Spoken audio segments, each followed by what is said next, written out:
An attorney representing the passengers in Lorenzo Araujo's truck, along with state lawmakers, are releasing new demands and information surrounding the encounter. Fox's Sean Rabb breaks down what we know. Lorenzo Salgado Araujo in this country 35 years and in process of becoming a citizen. The others in that work truck Tuesday, including his brother being detained, they dispute the agent's assertion that he was trying to run them down with his work truck. We have orders from that White House to just pick up everybody that they can any way that they can.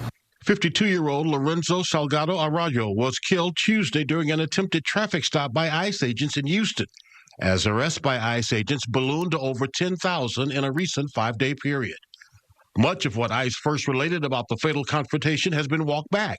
Houston Representative Sylvia Garcia spoke with the acting ICE director. He confirmed that Lorenzo Salgado Araujo was not the target of the operation, nor was his brother, who was a passenger in the vehicle.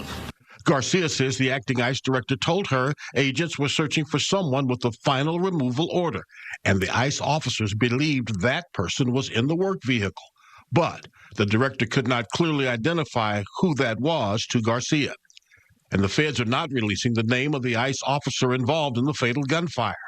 None of the ICE agents wore body cameras, and none of the vehicles had dashboard cameras that captured the shooting. DHS says Salgado Araujo tried to ram an ICE vehicle during the chase and that an officer fired in self-defense. An attorney for the men detained during the incident says his clients claim that is not the case. This has become a pattern where ICE agents claim that they used their vehicle as a deadly weapon, that they tried to run over the agents and the agents shot in self-defense.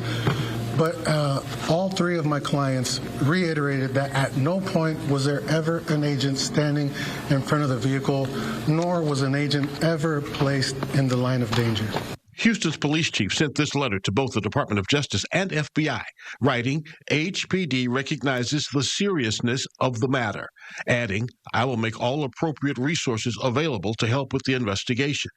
That offer has not been accepted, and the district attorney's office was not allowed in to do a parallel investigation with the feds. When someone in our community loses their life at the hands of law enforcement, that is the ultimate breach of trust with our community.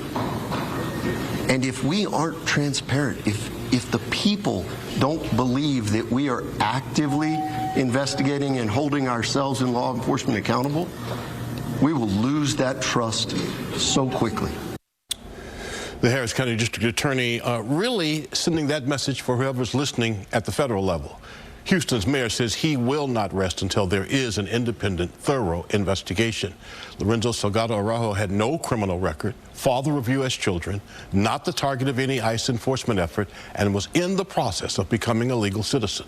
The three men with the home builder being held in Montgomery County at a processing center by ICE.